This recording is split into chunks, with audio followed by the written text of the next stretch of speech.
नारी शक्ति की आधारित बेजोड़ फिल्म लेकर आ रहे हैं निर्माता पराग पाटिल और R Prince. Technician film factory creation के बैनर से निर्मित पराग पाटिल और आर प्रिंस के आने वाले दिनों में नारी शक्ति पर आधारित बेजोड़ फिल्म प्रोडक्शन नंबर 16 लेकर आ रहे हैं।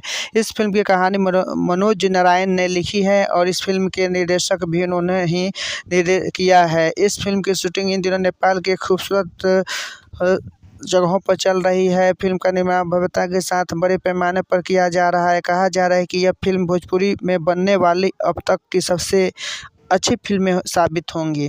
इस फिल्म को लेकर निर्माता पराग पाटिल ने बताया कि इस फिल्म के माध्यम से हम नारी शक्ति को एक प्रेरणादायक और अनूठे दृष्टिकोण से प्रस्तुत करने का इरादा रखते हैं और इसके लिए हम फिल्म को भव्यता से बना रहे हैं। इन्होंने कहा कि टेक्नीशियन फिल्म फैक्ट्री अपनी फिल्मों में गुणवत्ता और मनोरंजन का खास ख्याल रखती हैं ताकि फिल्म जब पर्दे पर आए तो दर्शक खुद को फिल्म देखने के बाद रोमांचित महसूस करें।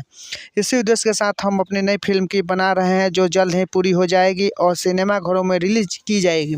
तब तक भोजपुरी के दर्शकों को अद्भुत फिल्म में थोड़ा इंतजार और करना होगा। वही फिल्म के दूसरे निर्माता आर प्रिंस ने बताया कि प्रोडक्शन नंबर 6 को लेकर हम सभी उत्साहित हैं। उम्मीद है कि हम बेहतर फिल्म दर्शकों के सामने लेकर आएंगे। इसके लिए प्री प्रोडक्शन के बाद अब शूटिंग के दौरान फिल्म की पूरी क्रू खूब मेहनत कर रहे हैं। इस फिल्म के गीत संगीत भी मजेदार होने वाले। उन्होंने ये भी कहा कि दर्शकों के लिए यह फिल्म मनोरंजन के साथ गौर करने का विषय होगी। उन्होंने बताया कि इस फिल्म के PR और रंजन सिन्हा हैं। फिल्म के मुख्य भूमिका में रीना रानी, अवधेश मिश्रा, प्रीति सिंह, संजुक्ता राय, विमल पांडे, विनोद मिश्रा, चंदन बालेश्वर सिंह, निशा तिवारी, संजीव मिश्रा नजर आएंगे। फिल्म के बाकी जानकारी बहुत जल्द साझा की जाएगी।